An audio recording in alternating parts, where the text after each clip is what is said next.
asbadani ay habeenkii xalay ku soo bandhigeen magaalada Hargeysa ururka Maskaxmaal Decoration kaasi oo ujeedkeedu ahaa qalab ay ku sameeyeen gudaha dalka qalabkaasi ayaa waxa uu ka koobnaa alaabaha guryaha lagu qurxiyo kuwaasi oo ay ka sameeyeen taayirada iyo waliba caagadaha biyuhu ay ka dhamaadeen ururkani ayaan taageero ka helin cid balse waxa ay sheegeen in ay iyagu tashadeen isla markaasina ay ku fakareen sidii ay u soo saari lahaayeen wax soo saar munaasabadani oo ahayd mid aad u camiran ayaa waxa kala soo qayb galay waayeel dhalinyaro iyo waliba maamulada jaamacadaha kuwaasi oo ku bogaadiyay ururkaasi dhalinyarada hablaha u badan ee Maskaxmaal Decoration qaabkani cusub ee ay wax u farshaxaneeyeen isla markaasina bogaadiyay waxaana waran munaasabadaasi ka hadlay xubnaha iyagu ku hadlayay afka ururka Maskaxmaal Decoration kuwaasi oo sheegay inaan qurxino sida xafiisyada oo kale dhammaan aan ku qurxino wax gacmaha qof kastaana uu sameeysan karo innagana aan markii sameeynay sidoo kale waxaan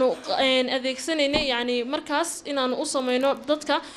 fadhiyada haday noqoto meelaha fadhiyada oo kale daaradaha oo kale in lagu qurxisan karo kala hadaba waxa jirtay ahdaaf fara badan oo aan kala hayn balse aan yar istultaaga alaabta iyo wixii aan ka sameeynay alaabta runtii banaanka taala laakiin halkan waxa idinka muuqata sawirkiisi alaabta fadhiyadeed arkaysaan dhamaan waxaan ka wada sameeynay waa waxyaabaha loo yaqaan sheegaga ee baabuurta ka xumaaday ee la tuuro meesha wadanka duulaana waa dhalinyarta markaas iyo waalidkii waayelkii runtii maskaxdii iyo dhinac walba ku dhiiri gelinayo iskarab taagaya markaas dhamaanteen baan ku dhiirin doonaa insha Allah inaan wax badan sameeyno adduunkuna uu inaga wax badan inaga dayan doono insha Allah maadaama alaabta quruxda badan bada biciye caagadi taayir laga sameeyay laakiin hal dib baa jirto horta waa dhalinyar bay u badan tahay waqti habla qoladan soo abaabshay Maskaxmaal kadibna waxay yiraahdeen iyo wada dhalinyar baan waxaan ka baqanaynaa marka uu calafku yimaado inay xaajiyadu nagu dhahdaan alaabta guryaha idinku da sameeysta horta taayir soo rursada fadhiyada marka anigu waxaan ku heshiiyo idinkuna qiimaha ka jabiya alaabtana meel kale ayaan laga dooninay halkan inankuna xoogaa lacag hadhiyo adiguna taayirada soo ururiyo geegeeya waxaana gabagabadii munaasabadaasi soo gabagabeeyay gudoomiyaha jaamacadda Badr marka qalabkan ay ablu ka sameeyeen oo wax iska yaala dhulkeena oo la daadiyo oo wax laga faa'iideysto oo dan badan oo Itoobiyadan oo kala jaarkeena waxyaabo guryaha lagu qurxiyo ka sameeyaan waxa guryaha la sulo waxyaabo ka sameeyaan waxyaabo badan bay ka sameeyaan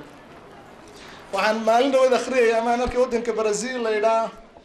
caagadahan biyahaynu tuurno tan oo kala ah waxay ka sameeyeen doonyaha yar yar ee lagu wado qoryaha taasoo ay ka sameeyeen wabiga la gelinaya ama badda iska soconaysa kulli qiimaysa badii marka doonto inaad dheeraysana qoryihii bariga hore lagu wadi jiray ayaad ku wadaysaa waa caagadahan oo la isu geeyay aynu inagu daadinayna meel walba buuxiyo qashinka noqday waxa la doonayaa inaynu arrintaa ka faa'iideysano hablaha soo kordhina la dhiiri geliyo oo la gacan qabto oo waxa weeye lagu dhiiri geliyo wax kale la tareen fikirkooda inaad ka soo horjeesanaad ku dhiiri geliso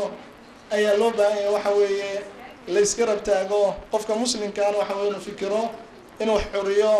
in waxa weeye wax la yimaado isagu waxaan dadka qaar baan fikirin dadka qaar baa sanadkii mar fikira wax soo kordhiya dadka qaar baa waxba soo kordhin dadka qaar baa 3 goor sanadkii fikira oo wax keena marka inaga waxay nagu yir fikirka sababtuna waa manhajka iyo dariiqa iyo qaabka aynu wax u dhiganayno oo ah qaabkii qadiimkii hore macallin aan dhiiri gelinayn ee waxa weeye dadkii ka horeeyay waa wana dhiiri gelinayn waalidkoon ilma dhiiri gelin caburin iyo lagu hayo waxa sabab soo sheegan dhan baa jira waxa weeye ablaha waynu ducaynaynaa oo inanta samaysatay marka qalabkan waxay noqonaysaa marka haweeney wanaagsan oo gurigeedana wanaajisa marka waxaan isku dayaynaa bal talabaad iyo saddexaad iyo inaanu qalabkan aanu qorano kuwii hore qalabkan aanu dhignay aanu kan mal soo noqono Xamse Cilmi Axmed Universal TV Hargeysa